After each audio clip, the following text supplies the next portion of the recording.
एक बार गौतम बुद्ध भ्रमण करते हुए किसी गांव में पहुंचे।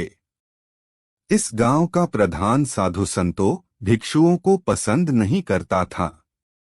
अगर कोई साधु संत या भिक्षु गांव में आ जाता तो वह उनका अपमान करके गांव से उनको निकाल देता था।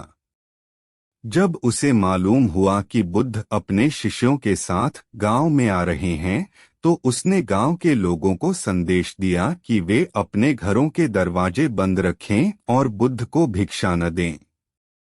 गौतम बुद्ध को किसी ने पहले ही ग्राम प्रधान के स्वभाव से परिचित करा दिया था। गौतम बुद्ध गांव में आकर सबसे पहले ग्राम प्रधान के घर के आगे पहुंचे।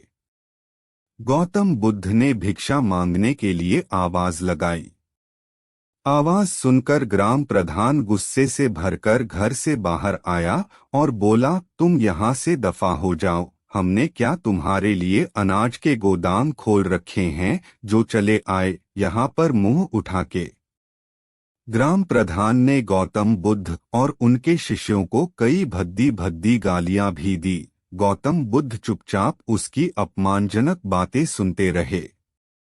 जब वह बोल चुका तब उन्होंने कहा, हे ग्राम प्रधान, आप मेरी एक बात का जवाब दें।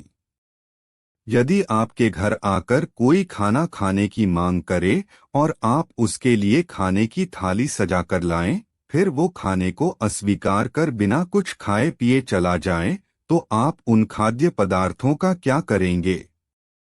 क्या आप वो खाद्य पदार्थ नष्ट करेंगे?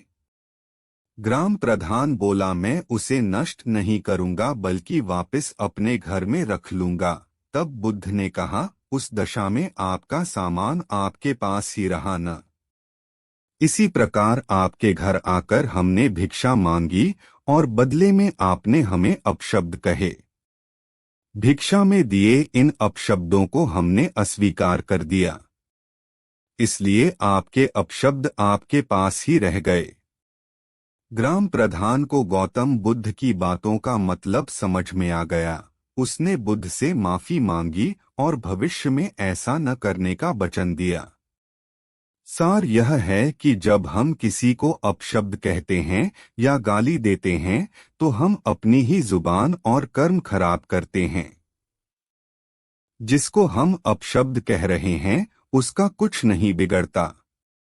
अपशब्दों और गाली गलौज से बनते काम बिगड़ जाते हैं, जबकि संयम और मीठी वाणी से बिगड़े हुए काम भी बन जाते हैं। संयम आत्मा का वो गुण है जो एक सहज स्वभाव को दर्शाता है।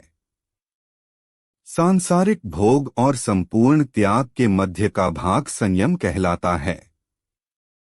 संयम को किसी भी परिस्थिति में टूटने ना देना ही आपके व्यवहार को प्रदर्शित करता है।